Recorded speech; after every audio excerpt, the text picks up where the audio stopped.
오늘 수요일 말씀은 시편 42편 1절부터 5절까지의 말씀으로 함께 은혜 나누도록 하겠습니다. 프랑스의 소설가인 생텍쥐페리라는 분이 계시는데요. 그분의 소설을 가만히 읽어보면 그분의 글 가운데는 공통적으로 나오는 단어가 있는데 물이라는 단어를 즐겨 사용해요. 물이 자주 등장을 한다는 거예요. 어린 왕자를 보면 이런 말이 나오죠. 사막이 아름다운 것은 그 어딘가에 샘물을 감추고 있기 때문이다 라는 말이 있어요. 그러니까 물을 표현할 때가 있고요. 또 인간의 대지라는 글을 보게 되면 인간은 샘물의 포로다 라는 말도 해요.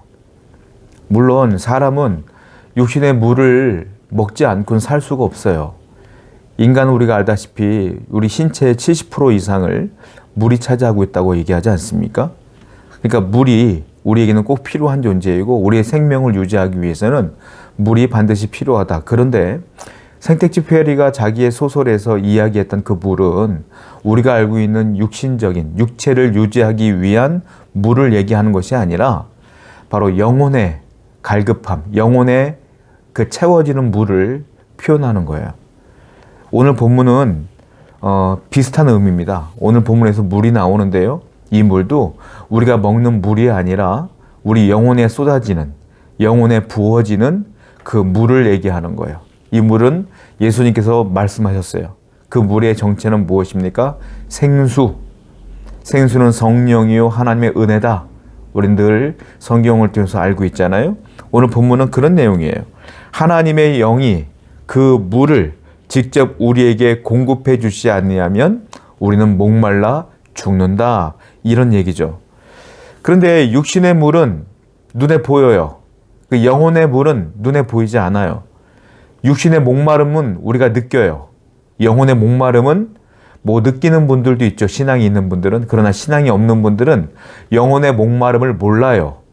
그러다 보니까 내가 이 땅에서 살아가다가 끝까지 영혼의 목마름을 모르고 살다 보면 마지막에는 어떻게 돼요? 이 목말라 죽는 겁니다. 뭐가요? 영혼이 목말라 죽는 거예요. 그러므로 우리는 어떤 삶을 살아야 되냐면 내 영혼이 목말라 하는 것을 늘 인식하며 살아야 돼요. 그러지 않으면 내 영혼도 목말라 죽을 수밖에 없다라는 거 아니겠습니까? 인간은 영혼은 보이지 않으니까 영혼의 목마름을 느끼지 못하니까 이 영혼의 물을 소홀히 여기는 경우가 많은데 사실은 이 육신의 물, 내 육체를 유지하는 데 중요하지만 영혼의 물을 내 영혼을 존재케 하는 데 굉장히 중요한 겁니다. 그러니까 우리는 항상 영혼의 목마름에 귀를 기울여야 된다라는 거예요. 이 본문은 시편 42편인데 우리가 잘 아는 말씀이거든요. 표제를 보게 되면 고라자손의 마스길 이런 표현이 쓰여 있어요. 고라자손의 마스길은 뭐냐면 교훈시 이런 뜻입니다. 그러니까 고라자손이 우리에게 남겨놓은 교훈적인 시다라고 보시면 되는데 내용은 다윗에 대한 내용이에요. 다윗이 자신의 아들 압살롬으로부터 도망 다녔을 때 그 사건을 이야기한 겁니다. 그러니까 이 내용의 주인공은 누구냐면 고라자손이 아니라 다윗이에요. 즉 다윗의 심정과 다윗의 심경이 그대로 드러난 거예요. 그래서 학자들은 뭐라고 표현하냐면 이 시는 시편 42편은 고라자손이 쓴 것은 아니지만 고라자손이 다윗의 심경을 그대로 느끼면서 쓴 것이다. 이렇게 표현하는 경우도 있고요. 또 어떤 학자들은 그렇게 표현하지 않아요. 아니다. 이건 다윗이 쓴 시인데 고라자손이 나중에 다윗의 시를 수집하여 모아서 나중에 발간한 것이다. 그러니까 이 시의 저자는 고라자손이 아니고 다윗이다. 이렇게 표현해요. 무엇이 맞는지는 우리는 이 당시 살아보지 않았기 때문에 몰라요. 그러나 이 두 가지 학설이 유력하다. 다윗의 시인데 고라자손이 수집한 거든 아니면 고라자손이 다윗의 심경을 그대로 투영하여 쓴 것이든 여하튼 이 본문의 내용은 다윗에 대한 내용이고 다윗이 심각하게 아들로부터 목숨의 위협을 받았을 때에 쓴 시다. 아주 고통스러웠을 때 쓴 시다라고 보시면 돼요. 이 세상에서 가장 고통스러운 사람은 누구겠어요? 우리가 이 세상을 살아가는데 일이 잘 풀리지 않았을 때입니까? 병 걸렸을 때일까요? 아니에요. 이 세상에 가장 고통스러운 사람은 사실은 영혼이 곤고한 사람이라고 보면 돼요. 영적으로 목마른 사람. 그런데 대부분이 그 사실을 인지하지 못하는 게 문제예요. 다윗은 이것을 인지했어요. 내가 얼마나 영적으로 곤고한지를. 자, 본문 시편 42편 3절부터 4절 한번 읽어볼게요. 사람들이 종일 내게 하는 말이 네 하나님이 어디 있느냐 하오니 내 눈물이 주야로 내 음식이 되었도다. 내가 전에 성의를 지키는 무리와 동행하여 기쁨과 감사의 소리를 내며 그들을 하나님의 집으로 인도하였더니 이제 이 일을 기억하고 내 마음이 상하는도다. 다윗이 지금 생각을 하는 거예요. 사람들이 그렇게 말해요. 야, 네가 그렇게 하나님 사랑하면서 하나님 믿는다고 말하면서 하나님 자랑하면서 우리에게 전도했으면서 지금 네 꼴을 봐라. 아들에게 쫓겨서 집도 절도 없이 목숨의 위협을 받으며 지금 온몸이 땀에 쩔어 있는 옷을 입고 정말 흑투성이 된 얼굴로 도망다니고 있지 않느냐. 네 하나님이 어디 있느냐 라고 비웃는다는 거예요. 너 하나님 믿는다고 하더니 꼴 좋다 이 말이죠. 이 얘기를 듣는 것이 참 괴롭다. 그리고 또 다윗이 뭐라고 말합니까? 내가 그들을 인도하여 하나님의 성전으로 내가 올라갔던 기억이 있다. 그 기억을 하니까 내 마음이 더 상한다. 하나님의 성전에 나가서 기도했을 때가 있었는데 하나님 성전에 나가서 내가 기쁨이 충만했을 때가 있었는데 지금은 도망자가 되어서 하나님의 성전을 찾아 나가지도 못하고 오히려 그들의 비웃음을 들으며 있으니 내 영혼이 상하는도다 상하는도다 라고 말하는 거예요. 다윗은 지금 이 본문에서 내 아들이 나를 죽이려고 합니다 라는 것 때문에 괴로워하지 않아요. 내 부하들이 못 먹고 못 입어요. 내가 지금 집도 절도 없어요 라고 하는 것 때문에 하나님께 기도하지 않아요. 뭐 때문에 기도해요? 내 영혼이 상합니다. 내 마음이 상합니다. 영적인 기갈 때문에 영적인 목마름 때문에 내가 마음이 아픕니다 라고 말하는 거예요. 그러니까 다윗은 육신적인 고통보다 영적인 고통이 더 크다는 것을 우리에게 알려주고 있는 거예요. 여기서 내 마음이 상한다 이 말은 영어를 보니까 브레이크란 단어를 썼어요. 깨어진다는 뜻입니다. 깨졌다. 내 마음이 박살났다. 부서졌다 이 말이에요. 또 어떤 단어는 pour out 이런 단어를 썼어요. 이게 무슨 뜻이냐면 슬픈 마음이 쏟아져 나온다는 뜻이거든요. 그러니까 내 마음이 아주 박살나서 슬픈 마음이 내 영혼서부터 막 올라와서 쏟아져 내려옵니다. 지금 이 말이에요. 다윗이 지금 심각한 고난은 심각한 고통은 목숨의 위협이 아니에요. 하나님 전에 나가지 못하는 것과 하나님께 기도해도 이 일이 해결되지 않는 것과 그리고 더불어 내 영혼이 하나님께 나아가지 못하는 이 갈급함, 목마름 이것 때문에 내 마음이 상한다라는 거죠. 시편 43편을 보면 쌍둥이 서신이라고 해서요. 똑같은 내용이에요. 42편과 43편은 시편은 다른 거지만 내용은 똑같은 내용이거든요. 그래서 쌍둥이 시편이다 라고 말하는 경우도 있어요. 시편 43편 2절 주는 나의 힘이 되신 하나님이시거늘 어찌하여 나를 버리셨나이까. 내가 어찌하여 원수의 억압으로 말미암아 슬프게 다니니까. 정말로 다윗이 괴로운 건 이 문제가 해결되지 않아서가 아니에요. 내가 기도해도 하나님은 잠잠하시니까. 하나님과의 관계 속에서 이 영적인 목마름이 극에 달았어요. 그래서 내가 지금 슬픕니다 라는 거예요. 사람들은 흔히 육신의 고통이 가장 강력한 어려움이라고 생각할 때가 있어요. 가난한 것, 궁핍한 것, 병든 것, 환난당하는 것, 문제가 생기는 것 가장 고통스러운 거라고 생각해요. 물론 그 당시에는 그것이 가장 고통스러울 수 있다고 느껴질 수 있죠. 그러나 그보다 더 고통스러운 건 사실은 영적인 고통이에요. 영혼의 고통이에요. 영적인 목마름이에요. 그걸 모를 때가 많아요. 자, 이 이야기를 누가 말해주냐면 솔로몬이 해준다는 거죠. 솔로몬이요, 영적인 괴로움과 고통이 너무 극심했기 때문에 우리에게 말씀을 통해 얘기해주고 있는데 사실 솔로몬이 나 힘들어요 말하는 건 배부른 소리예요. 안 그렇습니까? 솔로몬은 육신의 고통을 당해본 적이 없어요. 어릴 때부터 왕자였고요. 어릴 때 왕이 됐어요. 가장 지혜로운 왕이었고요. 국방력, 국력, 그리고 경제력, 이스라엘 역사상 가장 풍요로웠던 시대를 살았던 사람이 누구냐? 솔로몬 왕이었어요. 그는 육신적으로 정말로 괴롭다 말할 자격이 없는 사람이에요. 그래서 성경을 통해 보면 솔로몬이 굉장히 괴로워해요. 왜 그럴까요? 육체적인 고통은 솔로몬에게 전혀 없어요. 그러나 솔로몬을 괴롭혔던 진짜 고통은 뭐냐면 영혼의 고통이었기 때문에 그래요. 진짜 고통은 영적인 고통이다. 전도서 1장 2절 한번 읽어볼게요. 솔로몬이 쓴 교훈입니다. 전도자가 이르되 헛되고 헛되며 헛되고 헛되니 모든 것이 헛되도다. 헛되고, 이 짧은 구절 가운데 헛되고 헛되며 헛되고 헛되니 헛되다.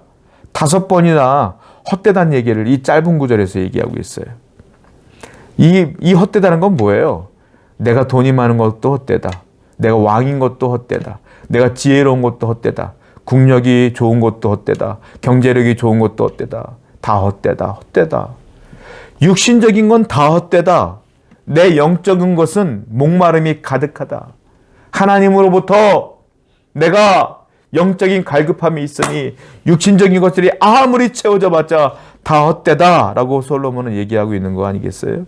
구구절절 이 고통이 얼마나 심각한지를 얘기해 주고 있어요.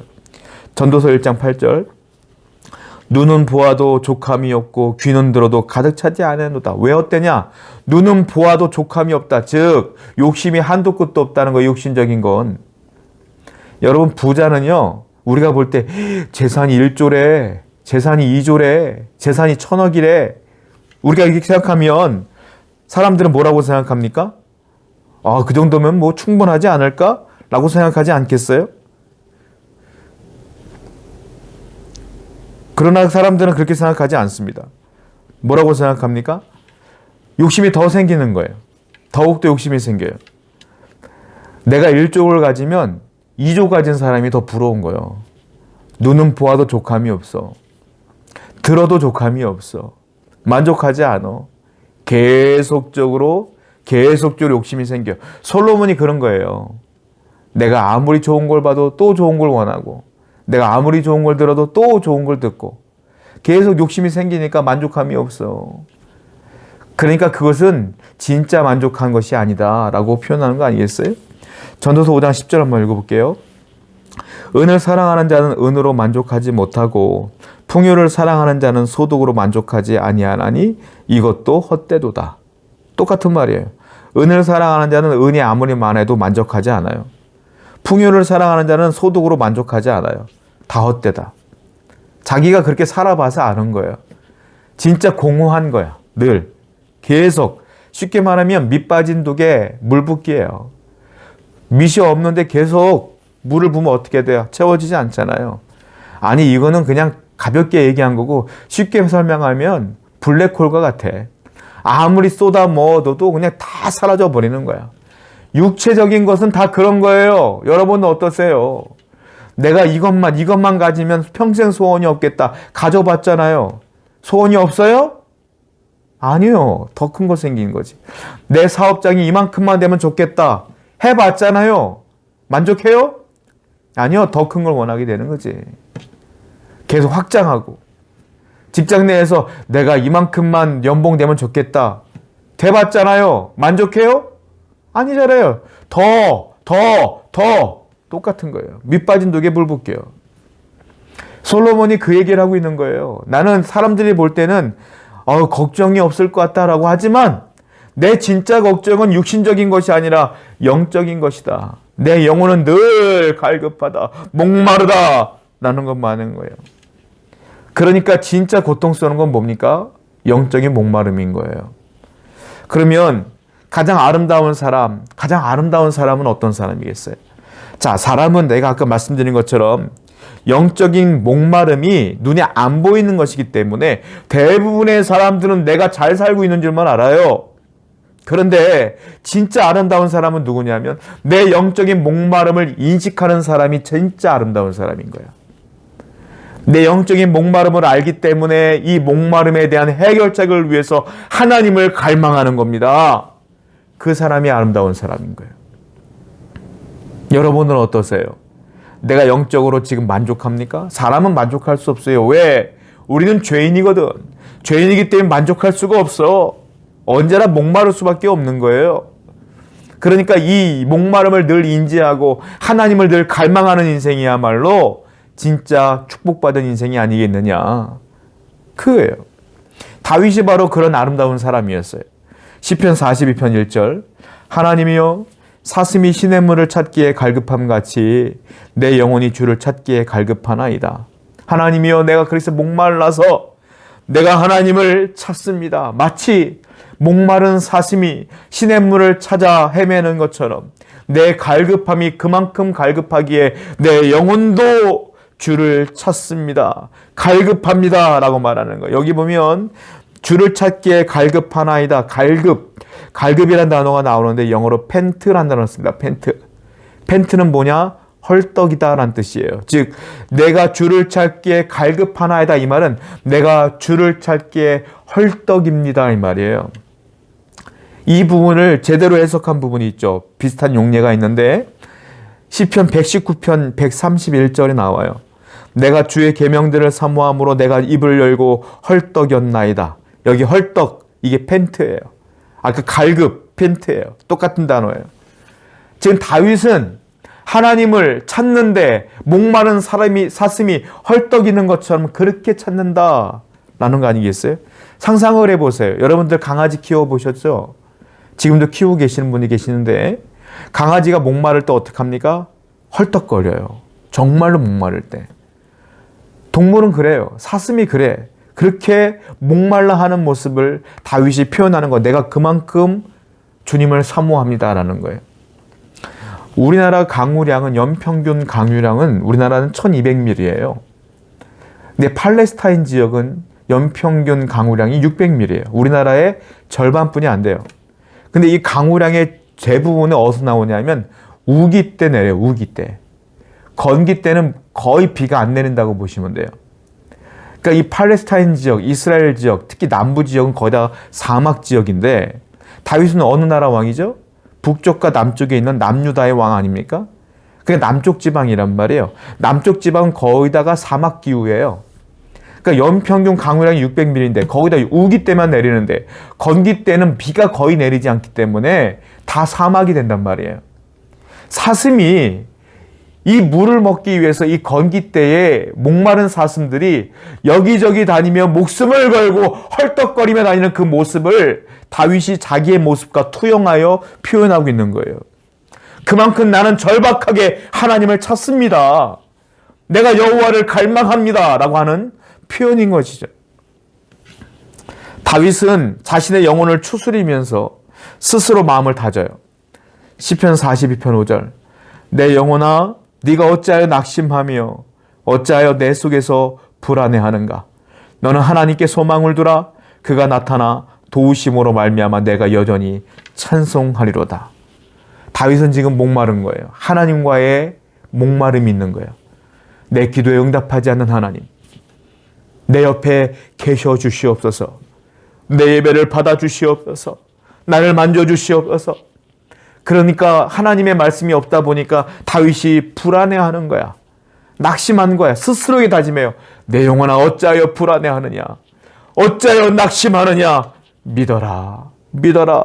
결국은 내가 이렇게 갈급하고 목마른 사슴이 시냇물을 찾는 것처럼 네가 여호와를 찾으면 반드시 하나님은 너의 갈급함에 응답해 주시리라. 다윗은 스스로에게 얘기하는 거예요. 여러분 이것이야말로 아름다운 사람이에요. 내가 목마르지만 내가 사슴이 시냇물을 찾는 것처럼 갈급하게 주님을 찾는 사람이 있다면 반드시 하나님께서 내 갈급함에 응답하실 걸 굳건히 믿어야 된다라는 거죠. 하나님은 반드시 여러분의 갈급함에 응답하실 줄로 믿습니다. 다윗은 그러므로 지금 비록 아들에게 쫓기는 목숨의 위협을 받는 상태이지만 불쌍한 사람이 아니에요. 소망이 있는 사람이며 행복한 사람이며 그리고 아름다운 사람이다 라는 거예요. 세상에서 그러면 가장 행복한 사람은 누구겠어요? 다윗 같은 사람이에요. 어떤 사람? 하나님으로만 만족을 얻을 수 있는 영혼, 그 사람이 행복한 사람이에요. 다른 거 없어도 돼. 내 비록 압살롬이 나를 죽이려고 해도 그거 괜찮아. 신경 쓰지 않아. 나 비록 그런 상황일지라도 하나님이 내 기도에 응답하신다면, 내 목마름을 채워줄 수만 있다면 하나님으로만 만족할 수 있다 라는 고백을 하는 다윗과 같은 사람이 행복한 사람이다. 여러분은 이와 같은 영적인 목마름을 해결받으며 하나님께 나아가는 행복한 사람이 되기를 축원드립니다. 시편 107편 9절, 그가 사모하는 영혼에게 만족을 주시며 줄인 영혼에게 좋은 것으로 채워주심이로다. 그가 사모하는 영혼에게 만족을 주신다. 사모하는 영혼이 누구냐? 아까 말씀드린 것처럼 갈급한 영혼.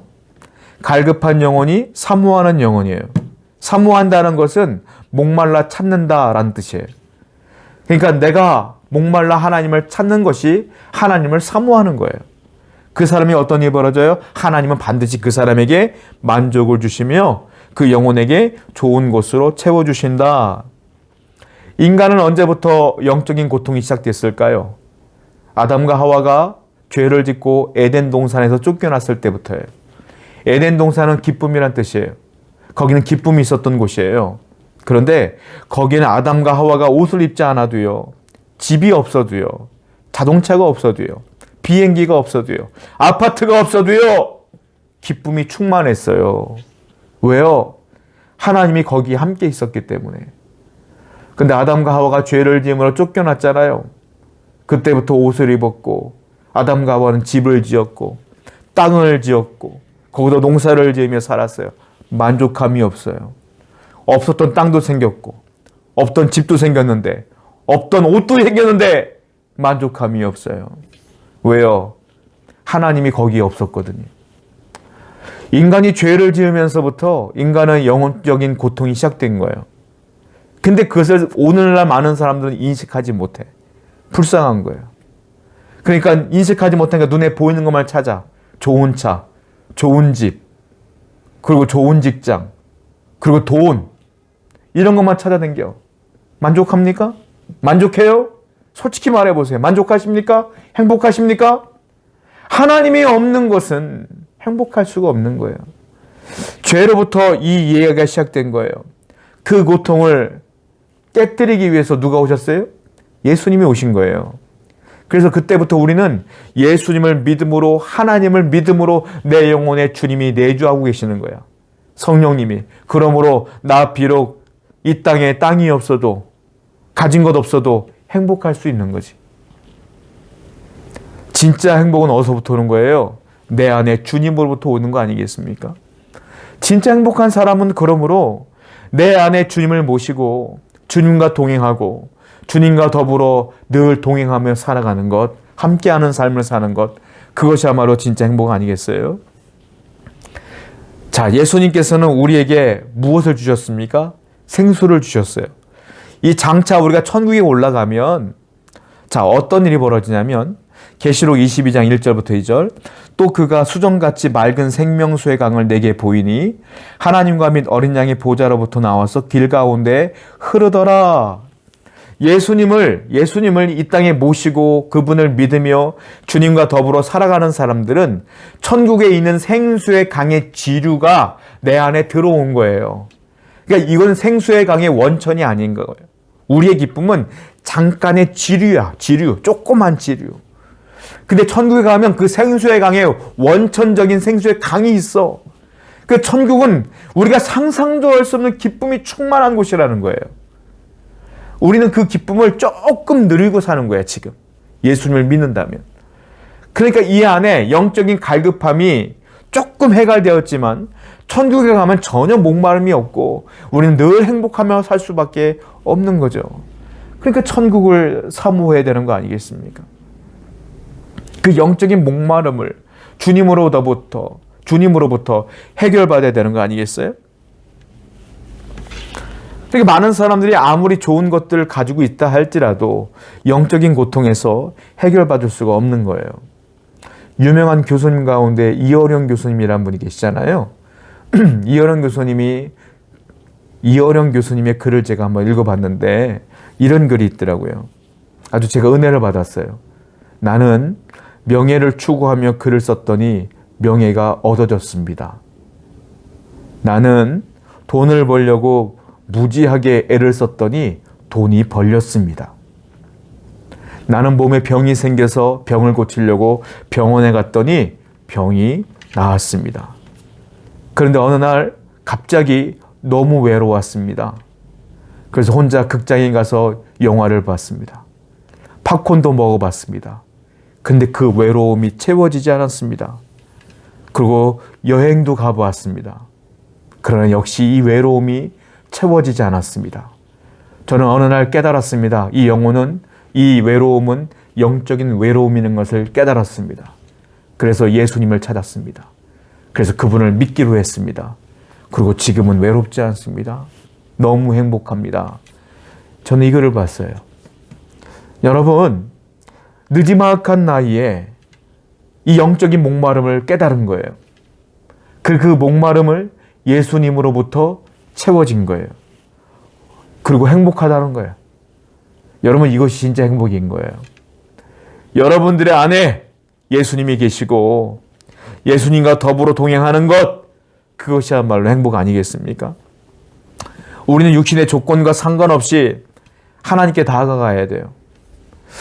자, 국군이 절망 가운데 기울었을 때 이사야에게, 육신적으로 볼 때는 나라가 망하기 일부 직전인 거야. 그러니까 이 나라에 희망과 소망이 없는 때예요.